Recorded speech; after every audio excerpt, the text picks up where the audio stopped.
The sky was still painted dark blue when Joe Miller awoke in his wooden cabin high up in the mountains of Virginia. The small town of Pine Ridge, down below, was still sleeping under a blanket of mist that covered the valleys like a sea of cotton. With precise movements, the result of decades of routine, he lit the wood stove and put water to boil in the enameled kettle he had inherited from his father. As the aroma of strong coffee permeated the air, the old woodcutter observed through the window the outline of the mountains that he knew like the lines of his own hand. There was something different about that morning, an unusual silence, a density in the air that made the leaves dance in hesitant whirlwinds. The birds, always punctual in their morning symphony, remained silent. "Strange weather," he muttered, to himself, taking the first sip of hot coffee. He put on his faded flannel shirt, grabbed his tools, and left for the work that awaited him. Father Thomas's request had been straightforward. The church altar, eaten away by time, needed to be restored with quality wood, worthy of supporting the saints and the prayers of the townspeople. And Joe knew exactly where to find the perfect tree, a majestic solitary yellow oak that reigned supreme in a distant clearing. On the narrow path that descended the slope, he crossed paths with Martha Wilson, the healer whom everyone respected, but few understood. The old woman, with white hair tied in a tight bun, carried a basket of fresh herbs and stopped when she saw him. "Good morning, Joe," she said with that voice that seemed to carry the echo of ancient times. "Going far today?" "Going up to the High Valley to get wood for the church altar." Martha's dark, deep eyes fixed on his for a moment, too long to be comfortable. "The big oak? That isolated one?" "That's the one," he replied, adjusting the worn cap on his head. "Good wood, straight. Perfect for what the priest wants." The healer pursed her thin lips and placed her wrinkled hand on his arm. A light gesture, but one that carried a weight that Joe felt in his soul. "The mountain speaks, Joe. We just need to learn to listen." Before he could ask what she meant, Martha had already resumed her path, leaving in the air a scent of rosemary and mystery. Joe shrugged, accustomed to the old woman's enigmas. Some said she saw beyond the visible, that she talked to plants and knew ancient secrets of the forest. Nonsense, most thought.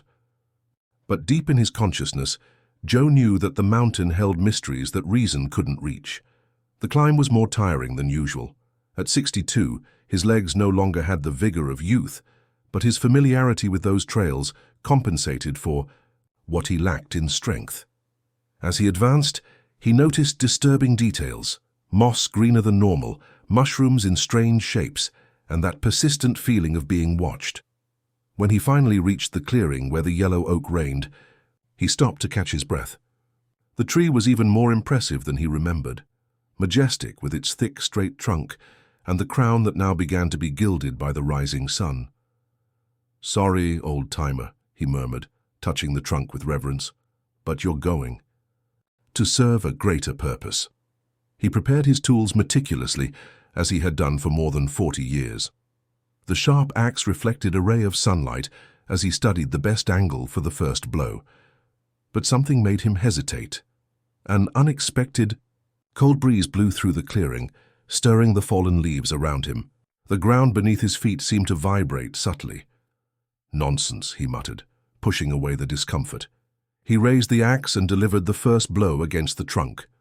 The sound echoed through the silent forest like sacrilege. Birds that had been hiding took flight in a startled swarm. With each new axe blow, Joe felt the wind increase, as if the forest itself was protesting against that act. When the trunk began to give way, something completely defied his experience. The tree, contradicting all the laws of physics and the logic of an experienced woodcutter, leaned in the opposite direction from what was expected. The movement was so sudden that he had no time to move away. The violent impact hit him in the right leg, knocking him onto the damp ground. Pain exploded, like fire in his veins, and a hoarse scream escaped from his throat, losing itself in the green immensity. Trapped between roots and broken branches, he tried to move, but each effort intensified the agony. The tools were scattered too far from his reach. The sky, previously clear, suddenly darkened with storm clouds. The rain began to fall in heavy drops, punishing Joe's face as he fought against the searing pain. Never in all his years of working in the mountains had he felt so vulnerable. The forest, which had always been his home and livelihood, now seemed like a hostile and strange place. Each attempt to free himself resulted in waves of agony that blurred his vision. "Help!" he shouted, knowing there was no one to hear. The trail he had followed was rarely used, and the storm that was forming made it even more unlikely that anyone would pass by there. Despair began to take over his thoughts. Night would fall in a few hours, and being injured and trapped in the forest during darkness was equivalent to a sentence of disappearance. He closed his eyes tightly, trying to organize his thoughts, when an unexpected sound cut through the noise of the rain. It was the rhythmic sound of hooves against the forest floor, an impossible sound at that altitude and in that dense forest. Joe opened his eyes, certain that the pain was making him delirious. It was then that the silhouette emerged from the mist that was beginning to form between the trees, a chestnut horse of imposing stature, with a dark mane that swayed gently in the wind. The animal stopped a few meters away, looking directly at him. Its eyes were a deep brown, almost black, and reflected an intelligence that Joe had never seen in any other animal. The horse approached slowly, studying the situation with what seemed like calculated caution. "Go away," murmured Joe, fearing that the animal, frightened, might worsen his situation. "Go, beast." Contrary to his expectations, the horse showed no sign of fear. Instead, it began to dig the ground around his trapped leg with precise and controlled movements. The damp earth yielded easily under the strong hooves, and soon Joe felt the pressure on his leg decrease. "My God in heaven," he whispered, incredulous. The horse continued its methodical work for several minutes, occasionally stopping to observe the progress. When it had removed enough earth, it moved to the side and, with its robust body, gradually pushed the fallen trunk, until Joe could slide his leg out. Free but unable to stand, the woodcutter looked at the animal with a mixture of gratitude and amazement. The horse maintained that fixed, deep gaze as if waiting for something. Then, to Joe's complete stupefaction, it bent its front legs, lowering itself beside him in a clear invitation. "You want me to get on?" he asked, feeling foolish for talking to an animal, but unable to ignore the evident intelligence in those eyes. With effort and pain, he managed to hoist himself onto the horse's back, which rose carefully as soon as it felt the weight stabilized. The animal began to walk, not along the path that Joe had used to climb up, but along an ancient, almost invisible trail that snaked down the mountainside at a different angle. The rain continued to fall, but under the dense canopy of trees, they were relatively protected. Joe clung to the dark mane, feeling a strange sensation of security despite the unusual situation. The horse moved with absolute certainty, as if it knew every stone and root in the path. "Who are you?" he whispered, as they advanced through the forest. "Where did you come from?" Only the sound of the rain and hooves answered his question, but there was something in the air, a subtle vibration that seemed to connect man and animal in a silent understanding. As they descended the slope, Joe recognized the path. They were going directly to Martha Wilson's house, which was on the edge of the forest, away from the town. The journey, which would normally take hours, was completed with surprising speed. When they arrived at the small adobe house, with its thatched roof and smoke escaping from the chimney, Joe saw Martha at the door, as if already expecting them. "I knew you would come," she said simply, showing no surprise at seeing an injured man being brought by a wild horse. And with him. The animal stopped docilely before the door, allowing the old healer to help Joe dismount. The pain in his leg was intense, but something stronger occupied his mind. The sensation of having witnessed something that defied everything he believed he knew about the world. How did you know?" he asked, as he was supported into the house. Martha smiled, a smile that seemed to carry centuries of knowledge. "The mountain chooses its messengers, Joe, and it seems it has chosen you." Inside the house, the aroma of herbs hanging from the ceiling mingled with the smell of burning wood.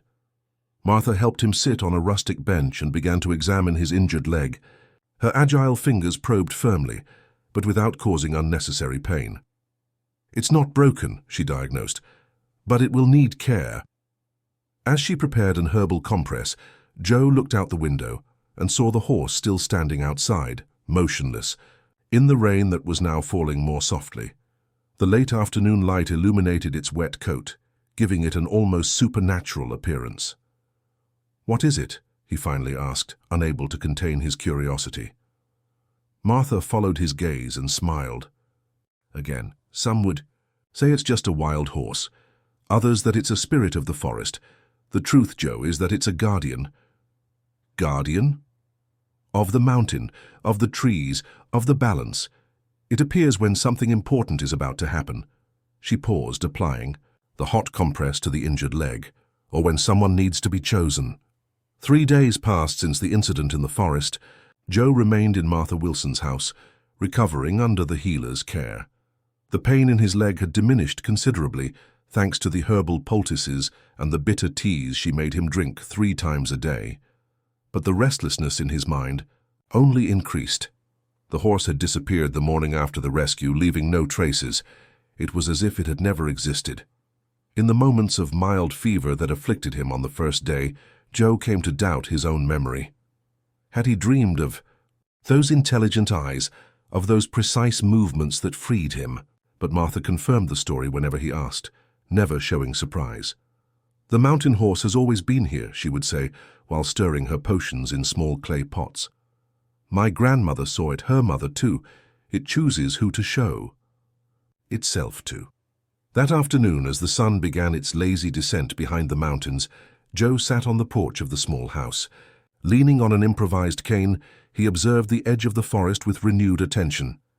Every movement among the trees, every distant sound, now seemed charged with meanings that had previously escaped him. "Are you looking for him?" Martha's voice surprised him. She carried a tray with 2 steaming cups of tea and a plate of biscuits. "I don't know what I'm looking for," he admitted, accepting the cup she offered him. "I have the feeling that something has changed inside me, Martha. It's as if I can..." "To hear more." The old woman nodded, sitting in the rocking chair beside him. "The mountain speaks, Joe, it always has. Few are those who can hear." The silence that followed was comfortable, filled only by the occasional song of a robin and the soft creak of the rocking chair.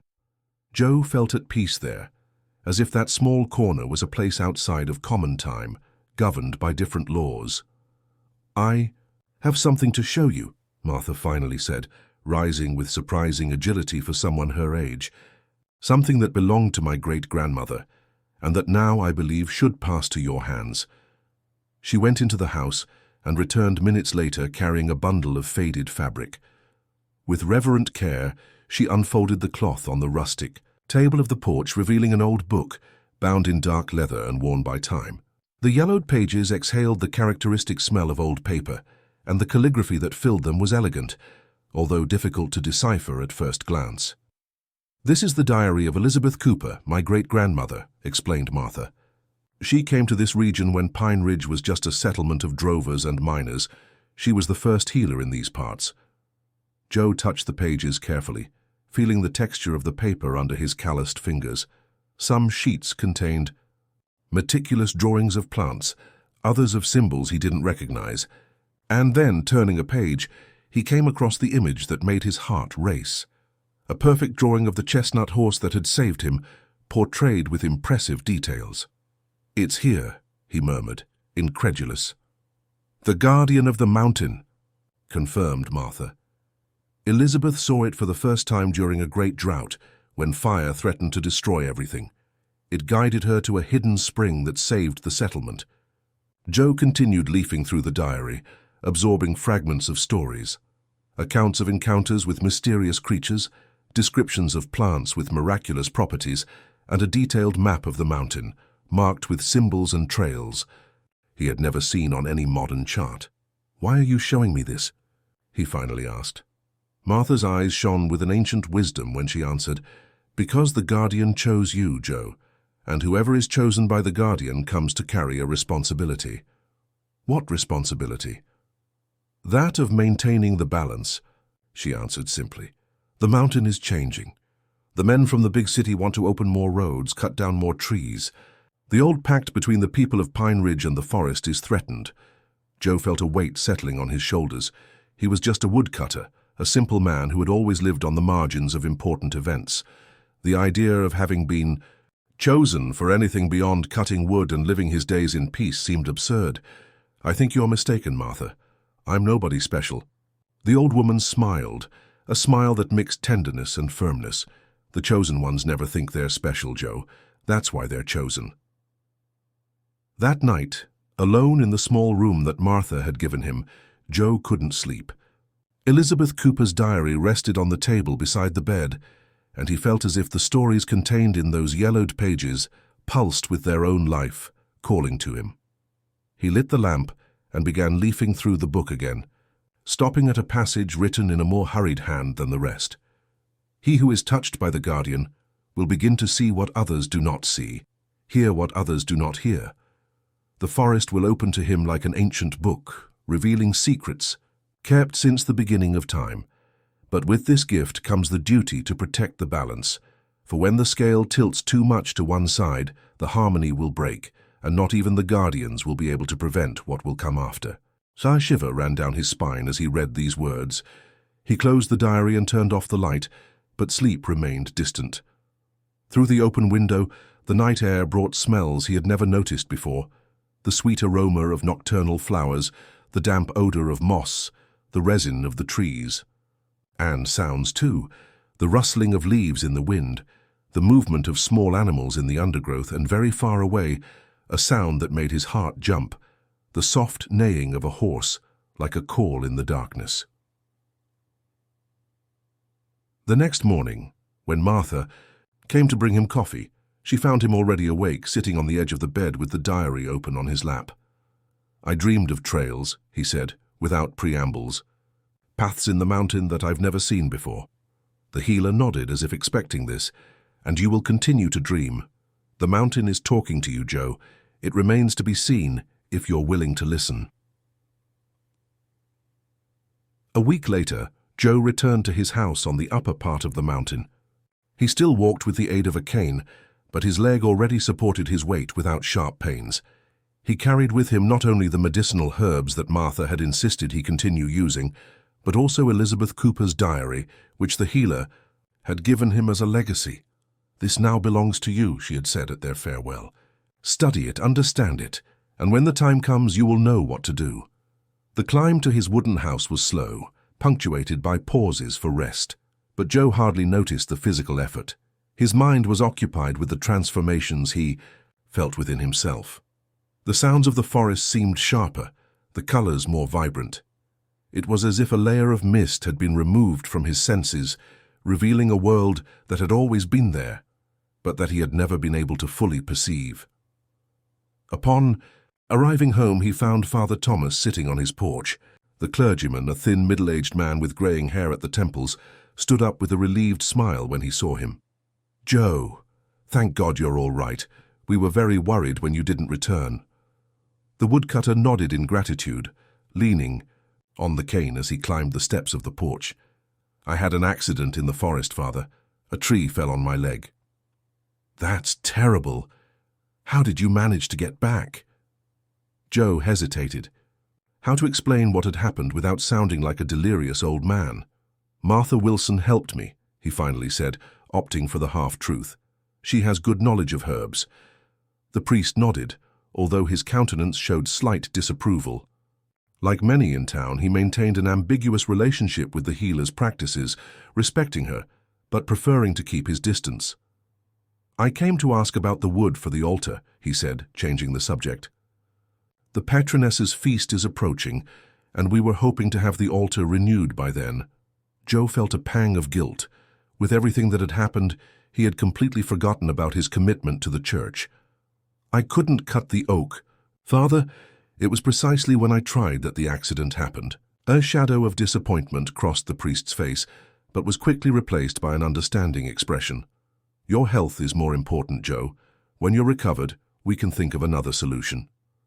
"Actually," said the woodcutter, the words coming out of his mouth before he could even think about them, "I don't think we should cut that oak. It's special." Father Thomas frowned, confused. Special? How so? Joe took a deep breath, seeking the right words. That tree is ancient, Father. Perhaps one of the oldest on the mountain, and it's isolated for a reason. It's like a guardian. The priest observed him with a mixture of curiosity and concern. I didn't know you had these thoughts, Joe. This sounds more like something Martha Wilson would say. Maybe she's right about some things, replied the woodcutter, surprising himself with the conviction in his voice.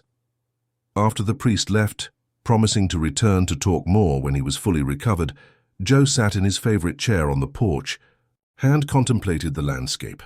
From up high he could see part of the town of Pine Ridge, nestled in the valley.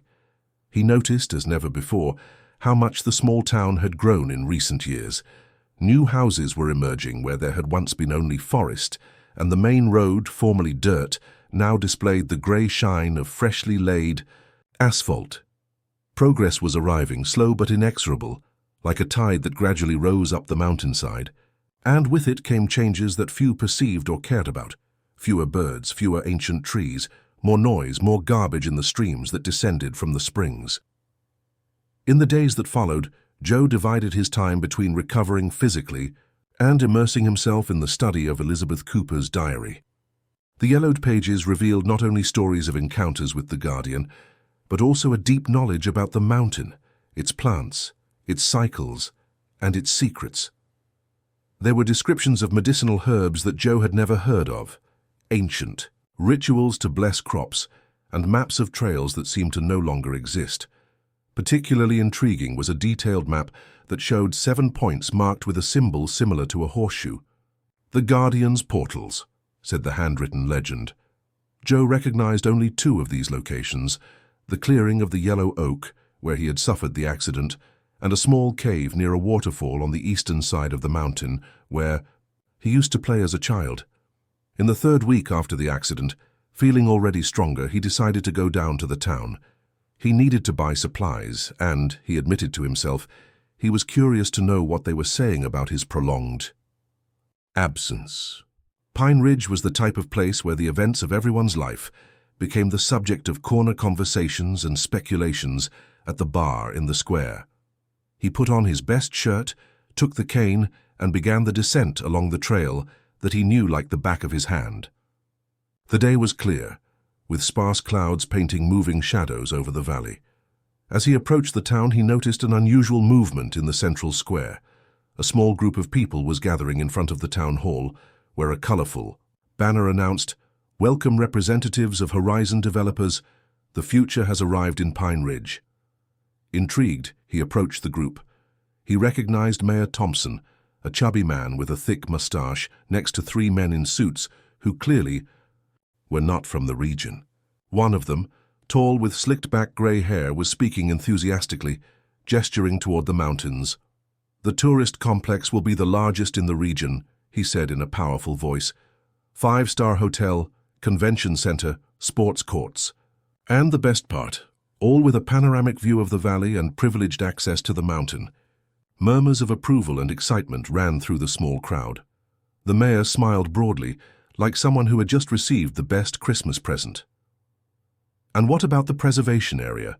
asked a female voice that Joe recognized as belonging to Sarah Parker, the young teacher at the municipal school. "A large part of the mountain is protected by law." The man in the suit smiled condescendingly. "Naturally, we will respect all environmental laws. But we have already obtained preliminary licenses for specific areas, and our studies show that the impact will be minimal." Joe felt a tightness in his chest. He knew exactly what minimal impact meant in the language of businessmen. It meant century-old trees felled, springs diverted, ancient trails covered with concrete. The news about the tourist complex spread quickly through Pine Ridge, dividing opinions. For many, it represented progress, jobs, and development. For others, a threat to the traditional way of life and to the nature that defined the identity of the small Virginia town. Joe had spent the last few days restless, repeatedly consulting Elizabeth Cooper's diary and studying the ancient maps. The site chosen for the construction of the complex coincided exactly with one of the 7 points marked as Guardian's portals, an elevated area locally known as Eagle Hill, from where one had a privileged view of the valley and the town. On Nenai. That hot September afternoon, Joe was walking through the main square when he heard his name being called. He turned and saw Sarah, the young teacher, who had questioned the businessman during the presentation. "Joe, good to find you," she said, approaching with quick steps. With her 30 years just completed, curly hair always tied in a ponytail, and lively brown eyes, Sarah was known for her engagement in environmental and social causes. "I heard about your accident. Are you better?" "Almost good," he replied, slightly raising the cane. "Soon I won't need this anymore." "Great," she smiled, but soon her countenance became serious. "Listen, we're organizing a meeting to discuss this tourist complex project. The construction company people have already started taking measurements on Eagle Hill, and it seems that the works could start in less than a month." Joe felt a chill run down his spine. "So quickly? What kind of meeting?" "Concerned residents, environmentalists from Richmond, some people from the university. We want to better understand the project, its impacts, and see what we can do to ensure that the mountain is protected." She paused, studying him with curiosity. "You know that area better than anyone, Joe. It would be very important to have your opinion." The woodcutter hesitated. He had never been a man of meetings or of speaking in public. He preferred the solitude of the forest to the company of strangers, but something had changed in him since the encounter with the Guardian, a sense of responsibility that he couldn't ignore. "When and where?" he finally asked.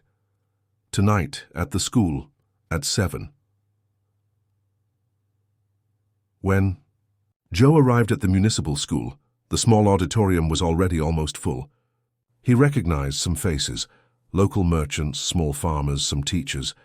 There were also young people he didn't know, probably the environmentalists and university students that Sarah had mentioned. He sat discreetly at the back of the room, observing. Sarah conducted the meeting with efficiency and passion.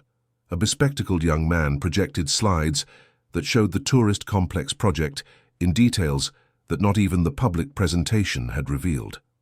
"As you can see," he explained, "the first phase includes the construction of the main hotel, which will occupy almost 5 acres at the top of Eagle Hill. For this, it will be necessary to completely clear the area and carry out a large earth-moving operation." Images of excavators and tractors dumping earth over the native vegetation provoked murmurs of disapproval among those present. The young man continued.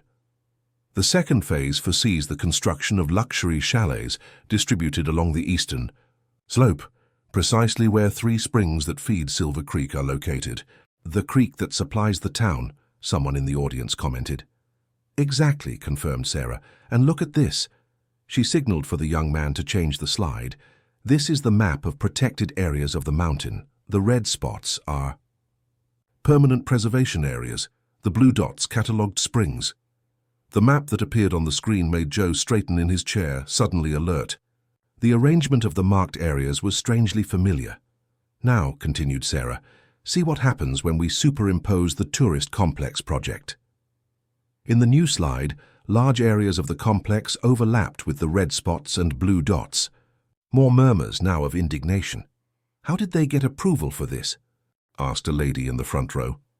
"Legal loopholes and political influence," answered one of the environmentalists with bitterness. "The construction company has connections in Washington." The discussion continued heatedly, with proposals ranging from peaceful protests to legal actions. Joe listened to everything in silence, his mind working. Something in the projected map continued to bother him. When the formal meeting ended and people began to divide into small groups, he approached. "Sarah, can I see that map again?" he asked. She seemed surprised at the interest, but promptly asked the slide young man to display the map of protected areas again. Joe studied it carefully, then asked for paper and pencil. With a steady hand, he began to draw lines connecting. "The blue dots of the springs. What are you doing, Joe?" asked Sarah, curious. He didn't respond immediately. He continued drawing until he formed a pattern that made his heart race. It was almost identical to the drawing of the Guardian's portals in Elizabeth Cooper's diary. "Sarah," he finally said, "do you believe in ancient legends?" The question seemed to disconcert her. "What do you mean?" "The mountain," he explained, choosing his words carefully. "It has stories, secrets that few know. These springs, for example, they are not just sources of water, they are points of power." He expected to see incredulity or even mockery in her eyes, but what he found was genuine interest. "My grandmother used to say something similar," she commented, thoughtful. "She talked about places on the mountain where the veil between worlds was thinner, places where nature spirits manifested." Joe nodded, feeling an unexpected relief at not being ridiculed. "I have something to show you," he said. "Something that might help understand what is really at stake here." The next night, Sarah climbed up to Joe's house, accompanied by two people, Michael, a biologist from the university who specialized in mountain ecosystems, and Granny Ruth, a 70-year-old woman who was the oldest midwife in the region and kept many of Pine Ridge's oral traditions. Seated at the rustic kitchen table, under the yellowish light of a lamp, the four pored over Elizabeth, Cooper's open diary. Joe explained what he had discovered about the Guardian, the 7 portals, and how they coincided with vital points of the mountain. "This is extraordinary," murmured Michael, adjusting his glasses as he compared the ancient map with his own notes. "These springs that she marks as portals are precisely the points with the greatest biodiversity that I've catalogued in the last 5 years. How could she know this in the 19th century?" Granny Ruth smiled, her wrinkled eyes shining in the lamplight. "Ancient knowledge comes from observation, son. Elizabeth knew how to read the signs of the earth." "And do you believe this story of the Guardian?" Sarah asked Joe directly. "This mysterious horse that protects the mountain?" The woodcutter instinctively touched the leg that had been injured. "I don't just believe," he replied in a low but firm voice. "I saw it. It saved me." And then, for the first time, he told in detail what had happened in the clearing of the Yellow Oak. How the tree had fallen inexplicably, how he had been trapped and injured, and how the chestnut horse had emerged from the mist to help him with an intelligence that defied comprehension. Dawn brought a fine drizzle that enveloped the mountain in a translucent veil. Joe woke before the sun, impelled by a vivid dream that still pulsed in his consciousness. In the dream, the chestnut horse led him along unknown trails to a hidden clearing where crystalline waters sprang from a crack in the rock. Above the spring engraved in the stone was the same symbol that marked the portals on Elizabeth Cooper's map. Still with accelerated breathing from the dream, he dressed quickly, prepared strong coffee, and drank it in large gulps. The decision was made before reason could intervene. He would look for that place. The dream was not just a whim of his sleeping mind, it was a call. He took an old backpack, filled it with water, food for the day, Elizabeth's diary, and a small machete to clear the way if necessary. He hesitated for a moment before taking his old shotgun as well. Not to threaten any person, certainly, but the mountain harbored mountain lions and other animals that could represent danger. At the last moment, he left the weapon aside. Something told him that on this particular journey, it would be more of a burden than a protection. The fine rain continued when he left home, but instead of being an annoyance, it seemed to refresh his thoughts. The trail he took was not the usual one. It headed north toward a part of the mountain he rarely visited. The terrain soon became steeper and the vegetation denser.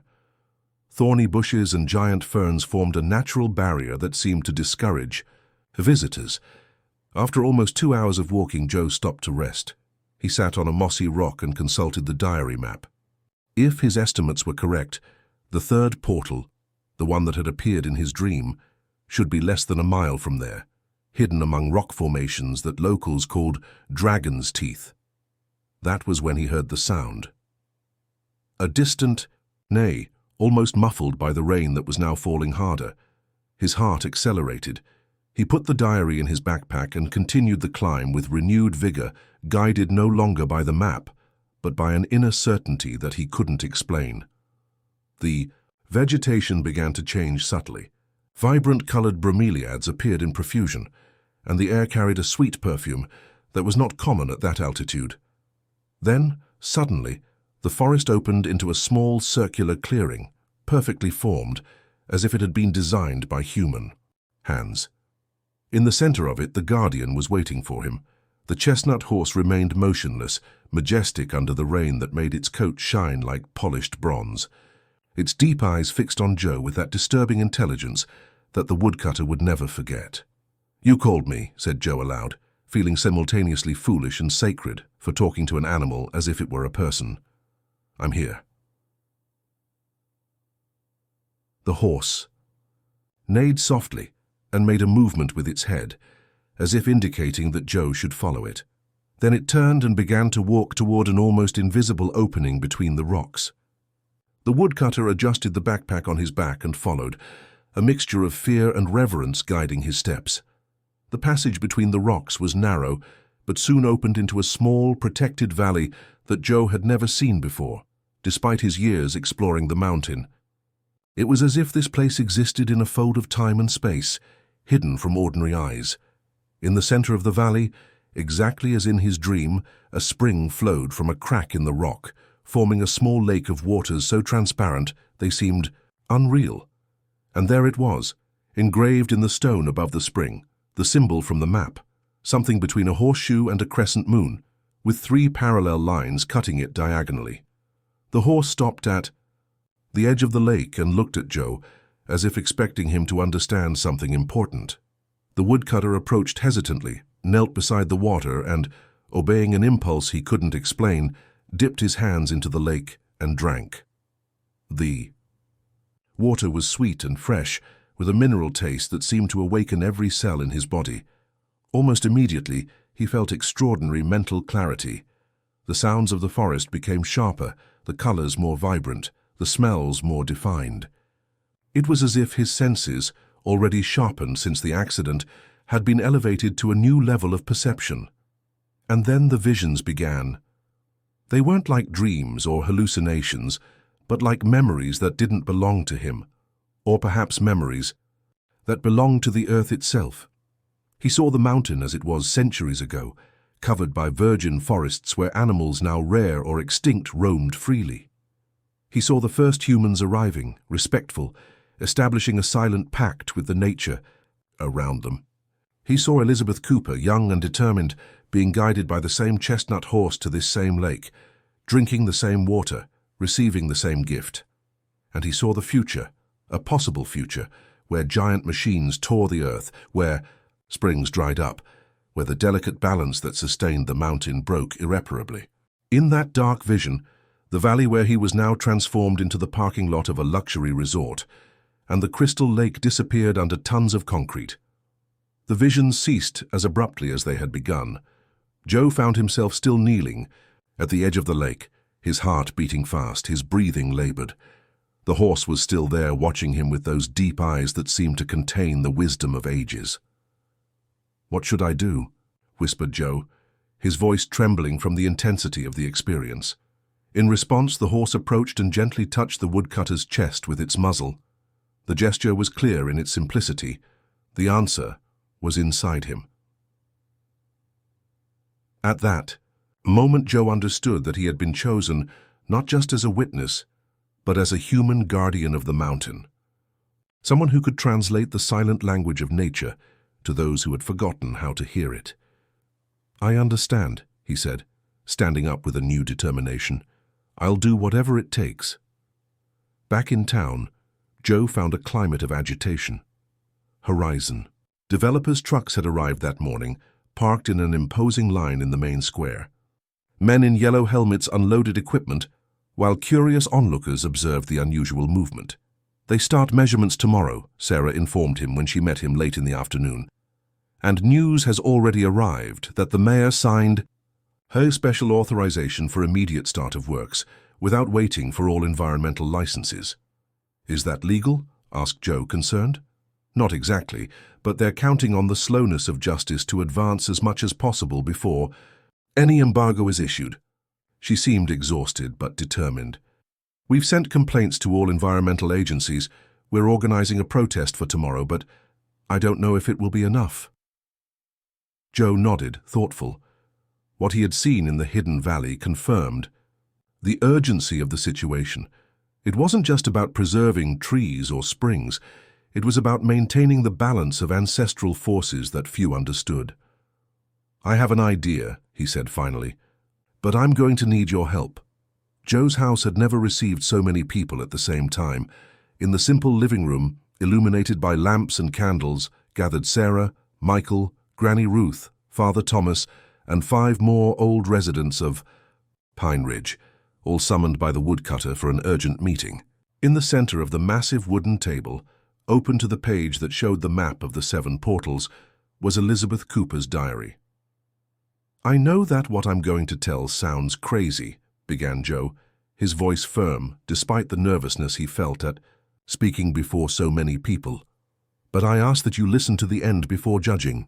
For almost an hour he narrated everything: the accident with the oak, the rescue by the mysterious horse, Martha Wilson's care, the diary, and his discovery of the portals. He told about his journey that morning, the encounter with the Guardian, the crystalline water of the hidden spring, and the visions he had when he drank it. While speaking, he observed the expressions of those present, which ranged from incredulity to fascination. "They're planning to destroy not just nature, but something deeper, more sacred," he concluded. "Something that has kept this mountain alive for centuries." A heavy silence followed his words. It was Father Thomas who broke it first. "Joe, you know that I respect you as a man and as a Christian, but what you're telling is hard to believe." "Believe? It or not, Father. Something is at stake here that goes beyond common understanding," replied the woodcutter calmly. "I'm not asking for blind faith. I'm asking that you consider the possibility that there are forces in nature that we don't fully understand." "My grandfather spoke of the mountain horse," intervened old Tom, a 70-year-old farmer who cultivated a small field at the foot of the mountain. "He said it appeared to chosen people in times of great change." "My aunt also saw it," added Mrs. Jenkins, owner of the oldest pharmacy in town. "When she was young, she got lost in the forest during a storm. She swore that a chestnut horse guided her back home." Gradually, other accounts emerged, stories that had been relegated to the status of legends or daydreams, but which now, in light of Joe's narrative, gained new consistency. The Pine Ridge Mountain had always been a place of strange stories, of mysterious apparitions, of inexplicable coincidences. "What exactly are you proposing, Joe?" asked Sarah, bringing the discussion back to the concrete problem they faced. "We need to make the people of Pine Ridge understand what's really at stake," he answered. "Not just jobs or development, but the soul of the place where we live, and we have to start tomorrow at the protest." The plan that took shape in the following. Ours was simple in its conception, but bold in its execution. While the main group would demonstrate in front of the town hall, directly confronting the representatives of the construction company and local authorities, a second group, led by Joe, would perform a symbolic action on Eagle Hill, the site chosen for the main hotel. "It won't be anything illegal," he assured, "just a ritual to awaken people's consciousness."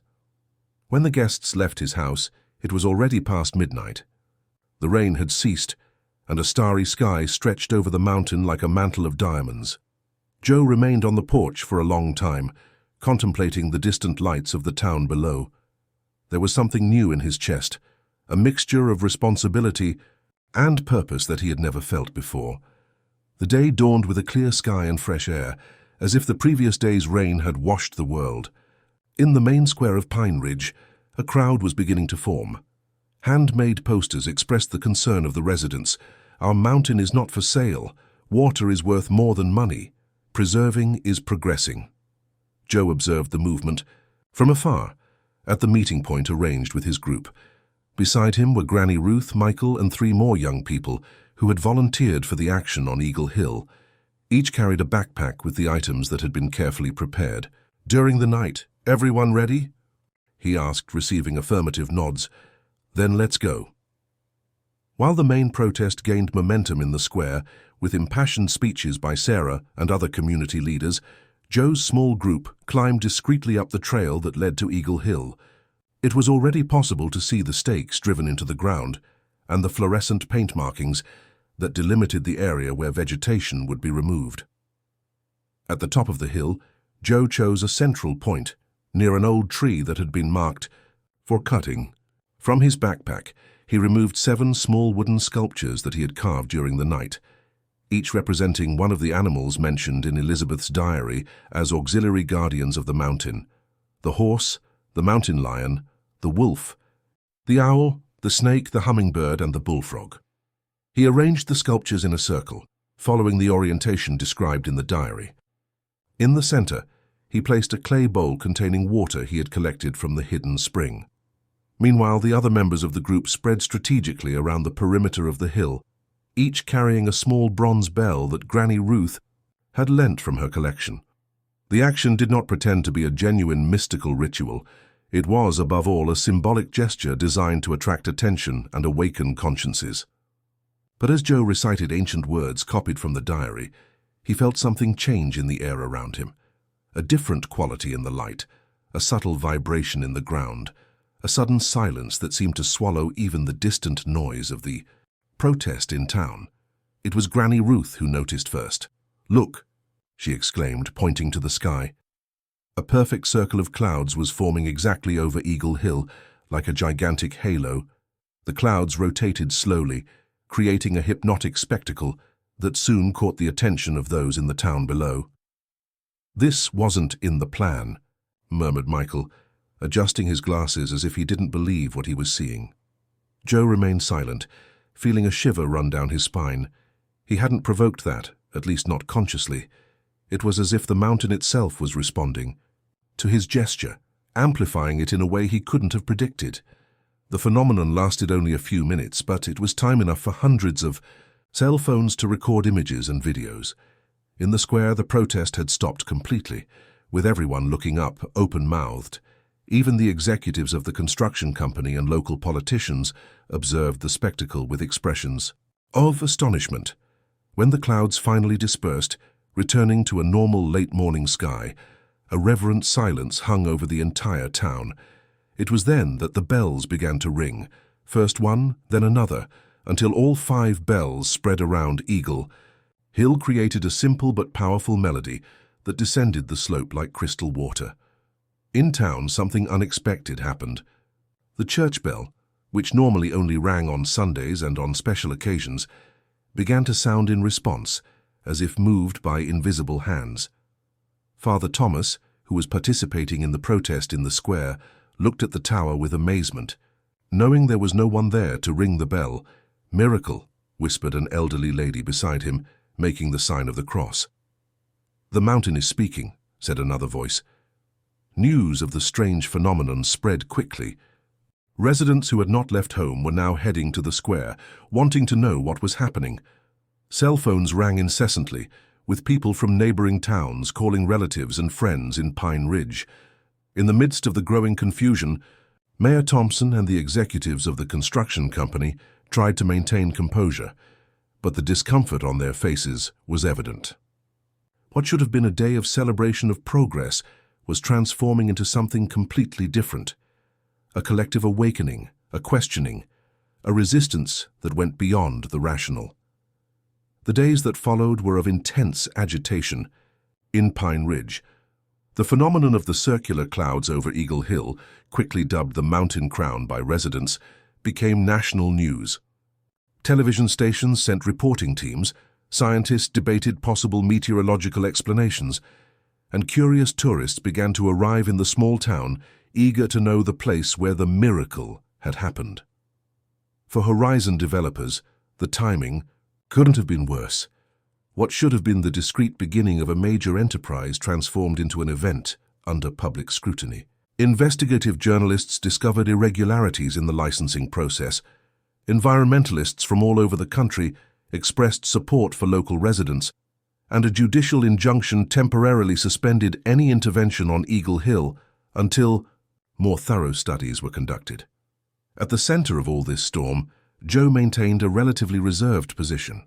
He granted only one interview, to a local newspaper, where he spoke about the importance of preserving traditions and the natural balance of the mountain, without mentioning the guardian or the mystical experiences he had lived. He knew that certain truths needed to be protected from sensationalism and incredulity. On a clear sky afternoon, 2 weeks after the event that had changed the course of the town, Joe received an unexpected visit. The black, luxurious car slowly climbed the trail to his house, raising dust along the way. From it descended Henry Matthews, the executive director of Horizon Developers, accompanied only by his driver, who remained by the vehicle. "Mr. Joseph Miller?" asked the executive, extending his hand. He was a tall man, with grey hair combed, back in an impeccable suit that seemed out of place in that rustic environment. "I'd like to talk if you have a moment." Joe invited him in, offering freshly brewed coffee that the man accepted with polite surprise. They sat on the porch with a view of the valley and the distant town. "I'll get straight to the point," said Matthews after a sip of coffee. "This situation is becoming complicated for everyone. The media, the environmentalists, public opinion. Our project is facing resistances that we didn't foresee." "You came to ask me to calm things down?" asked Joe frankly. The executive smiled slightly. "Actually, I came to propose a solution." He put the cup on the table and opened a folder he had brought with him. "A new project, redesigned based on community concerns, smaller, more integrated with nature, preserving the most sensitive areas." Joe examined the drawings and plans carefully. The new project was, in fact, less invasive. The main hotel had been reduced and repositioned to an area already partially deforested. The chalets, previously spread across the slope, were now concentrated in a single sector, away from the springs, and there was a proposal for the creation of a private reserve that would permanently protect a significant part of Eagle Hill. "Why the change of plans?" he asked, returning the documents to the executive. Matthews hesitated, seeming to weigh his words. "Officially, we'll say it's an adaptation to new market realities and environmental concerns." He paused, looking at the horizon. "But between us, Mr. Miller, something happened that I can't explain rationally." "What do you mean?" "The night after that cloud phenomenon, I had a dream, the most vivid I've ever experienced." His voice took on an almost confessional tone. "I dreamed I was lost on the mountain alone while a terrible storm was forming. Then a horse appeared, a chestnut horse with eyes that seemed human, for lack of a better description.